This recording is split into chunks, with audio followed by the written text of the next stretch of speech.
السلام عليكم ورحمة الله وبركاته. حلقة جديدة من حلقات سفارة العميد. هنبدأ في الحلقة على طول النهاردة عشان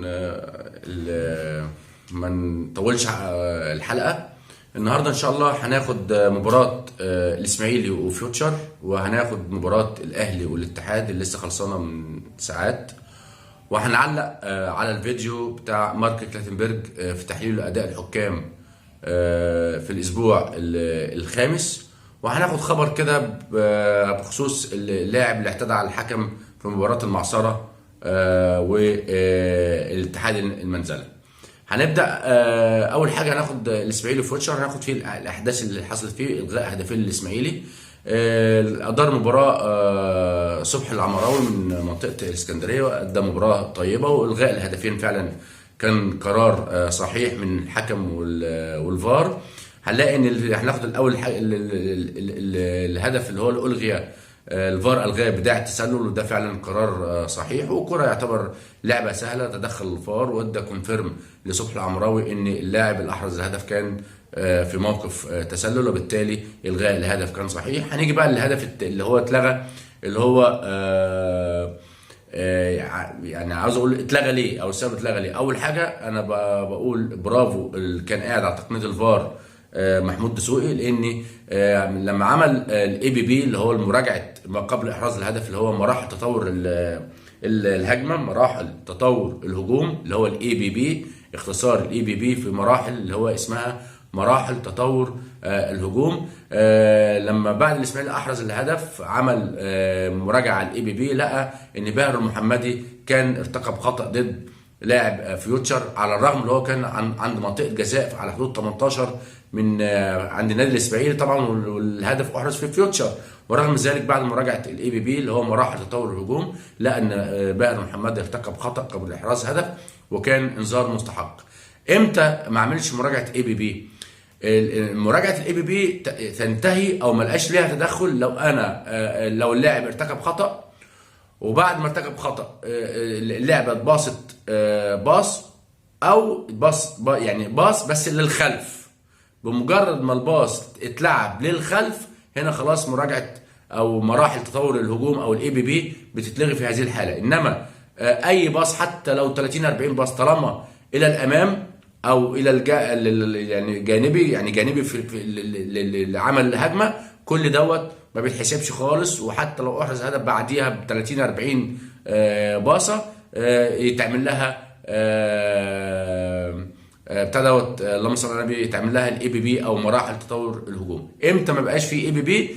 عند ارتكاب الخطا، واللاعب اللي ارتكب الخطا او زميل اللاعب لعب الكره للخلف لدفاعه خلف او مرماه، ساعتها بيتلغي الاي بي بي. فاذا قرار صائب من صبحي العمراوي، وتدخل جيد جدا من محمود دسوقي على تقنيه الفار، وفعلا كان خطا على باهر محمدي على حدود منطقه جزاء الاسماعيلي ويستحق الانذار. دي كانت مباراه الاسماعيلي وفيوتشر. هنيجي لمباراه الاهلي والاتحاد اللي كان بيديرها محمود البنا، وكان على الفار محمد عباس ابيل او محمد عباس مايو.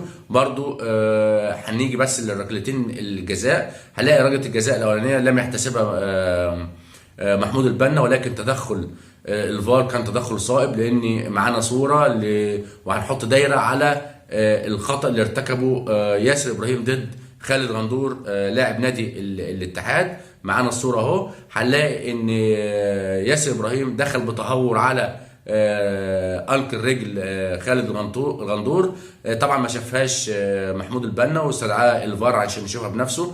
وهنا بقول هنا يا جماعه، هنا بقى الكريستال كلير بتاعه اللقطه، اللي هو جاب له التدخل وجاب له عمل له زوم على رجل ياسر ابراهيم في تدخلها مع خالد الغندور، وفعلا كان داخل بتهور ويستحق الانذار. ركله جزاء صحيحه الاولى اللي هي صدها حارس احمد الشناوي، محمد الشناوي حارس المرمى النادي الاهلي. ركله الجزاء الثانيه تمركز محمود البنا كان اكثر من رائع، والفار اداله كونفيرم اللي هي ركله جزاء صحيحه.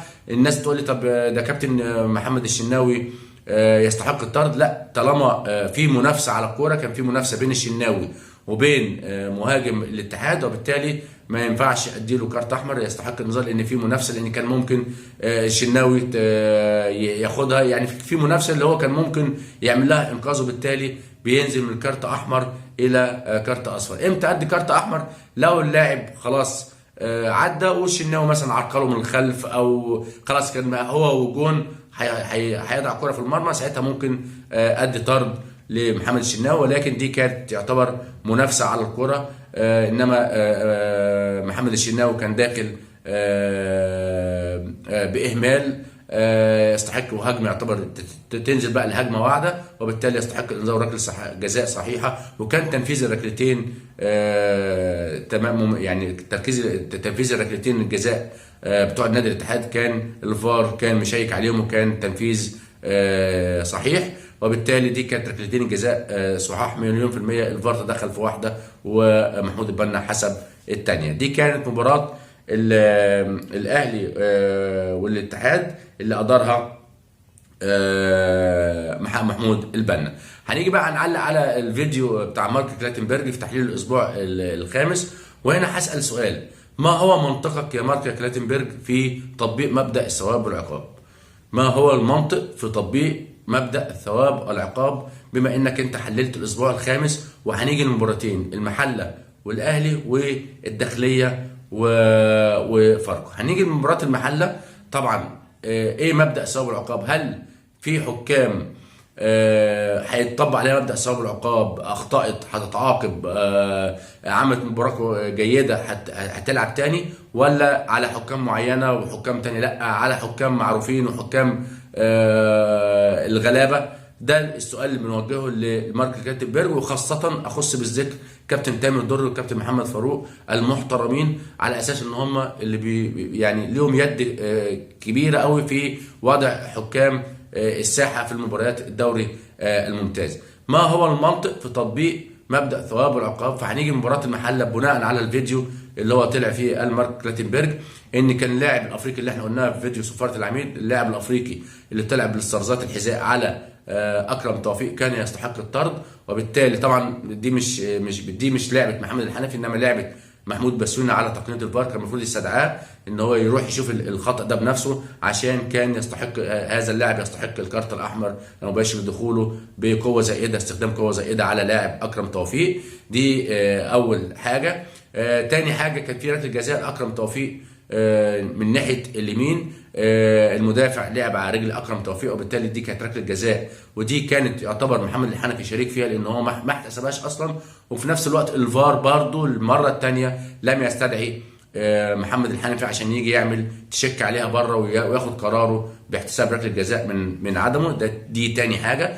ثالث حاجه، لعبه الشناوي اللي احنا قلنا برضو في صفاره العميد ان الشناوي هو اللي لمس الكره الاول، وبالتالي لا يوجد مخالفه من محمد الشناوي، وبالتالي الناس كانت بتطالب بطرد، قلنا لا، الطرد ما فيش طرد، لان محمد الشناوي هو اللي لمس، هو اللي لعب الكره الاول، وبالتالي التصادم حصل بعد كده.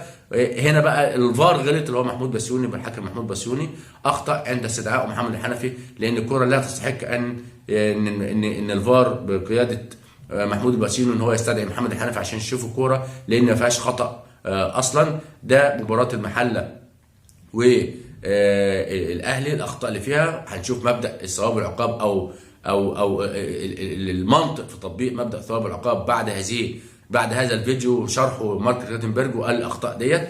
هنيجي لمباراه الداخليه اللي كان هدف في الدقيقه 94، وطلع مارك كلاتنبرج قال لك الحكم اخطا، ان هي اللعبه ما فيهاش حاجه، واحنا قلنا فعلا ان المدافع، مش معنى ان انا حاطط ايديا في ظهر المدافع ان انا حصل في دفع. وبالدليل على كده النهارده كره ياسر ابراهيم الهدف الثاني في مباراه الاتحاد كان فيه برضو يعني يد ياسر ابراهيم على ظهر المدافع، ولكن مش مجرد ان انا احط ايدي احتسب خطا. وبالدليل على كده ان محمود البنا احتسب الهدف والفار ما استدعوش وهدف سليم، لان زي ما قلت مش معنى ان انا احط ايدي اللي انا حصل دفع، لان المدافع كده كده بيرجع بظهره، انما لو هو طالع فوق وبيلعب والمهاجم طالع في ظهره وزقه، دي ساعتها حصل دفع، ساعتها يبقى فيه خطا، انما مش مجرد ان انا احط ايدي يبقى خطا. وهنا ده اللي احتسبه محمد عباس مايو في مباراه الداخليه وفاركو، ان هو هدف صحيح اتلغى للداخليه بداعي ان المهاجم عمل دفع للمدافع، وهنا مارك لاتنبرج طلع وقال لك لا هدف صحيح. طيب انت جايب ليه الفار وهو بيقول له كونفيرم؟ هنا مفيش تدخل الفار، واحنا قلنا لان محمد عباس مايو صفر اصلا باحتساب الخطا قبل الكره ما تسكن الشباك. يبقى اذا هنا دور الفار انتهى خلاص. دور الفار امتى؟ لو الكره دخلت المرمى تمام، يوم الفار يستدعيه عشان يشوف الخطا، انما هو الحكم اطلق صافرته قبل دخول الكره المرمى مباشره، وبالتالي لا تدخل الفار في هذه اللعبه. وبالتالي انت جاي في الفيديو ليه ان الفار بيقول لمحمد عباس مايو كونفيرم؟ دي هل هي فعلا دي صوت المباراه ولا صوت تاني؟ فهنا برضو احنا بنقول ادي مارك لاتنبرج اعترف بنفسه ان دي هدف صحيح للداخليه. طيب هنا بقى بنقول مبدا الثواب والعقاب. هل يجوز ان محمد عباس مايو اخطا في مباراه الداخليه يلعب اليوم مباراه الاهلي والاتحاد تقنيه الفار؟ فين تطبيق مبدا الثواب والعقاب؟ الحاله الوحيده بس ان انا بلتمس العذر ان بقول لكل الناس اللي بتشاهدني ان بيحصل بيتبعت على الايميل بميعاد المباراه ان انت عندك مباراه بعد 5 ايام، عشان الحكم يعمل حسابه اذا كان هو بيتمرن يرفع الحمل التدريبي او ينزل بالحمل التدريبي قبل المباراه. فدي برضو من ايجابيات اللجنه السنه دي ان هم بيبلغوا الحكم من بدري بالمباراه، يعني قبلها ب5 ايام او 6 ايام، عشان الحكم يعمل حسابه ويهيئ نفسه ويخش في اجواء المباراه قبلها بفتره عشان يقدم مباراه طيبه. فدي الحاله الوحيده ان ممكن يكون يقول لك لا. والفيديو طبعا بتاع مارك لسه على ما اظن عامله امبارح، فبالتالي ما ينفعش ان انا ابلغ الحكم اقول له لا خلاص ما تروحش الماتش بتاع بكره الا اذا في حالات يعني طارئه جدا. ولكن انا بتكلم على اللونج تيرم او على المدى البعيد. هل مبدا الثواب والعقاب في منطق هيتطبق في الفتره الجايه دي ولا هيتطبق على حكام لا؟ ده اللي بناشد بيه او بوجهه للكابتن تامر دري المحترمين والكابتن محمد فاروق، بما انهم بيشتركوا في وضع حكام الساحه. لان احنا بنشوف ان الحكام الغلابه يا جماعه اللي بيخطأ بيتوقف وبيقعد له فتره جامده قوي ما بيلعبش. فاحنا عايزين نشوف ايه هو المنطق في مبدا الثواب والعقاب. هل محمود بسيوني في عقاب الفتره الجايه دي هنعرف؟ هل محمد الحنفي بس محمد الحنفي ما اخطاش في مباراه المحله الا في ركله جزاء، ودي عادي بتعدي على كل الحكام، انما الشريك الاكبر كان الفار كان ممكن يستدعاه عشان يشوفها. ممكن محمد الحنفي لو كان شافها في الفار كان احتسابها ركله جزاء. برضو زي ما قلنا محمد عباس مايو اخطا في مباراه الداخليه والنهارده كان بيلعب على تقنيه الفار. فاحنا بنناشد اللجنه تطبيق العدل في كل حاجه، حتى في مبدا الثواب والعقاب. دي كانت حلقه النهارده من صفاره العميد. فضلا وليس امرا الاشتراك في القناه وتفعيل الجرس ليصلك كل جديد من صفاره العميد. شكرا والسلام عليكم ورحمه الله وبركاته.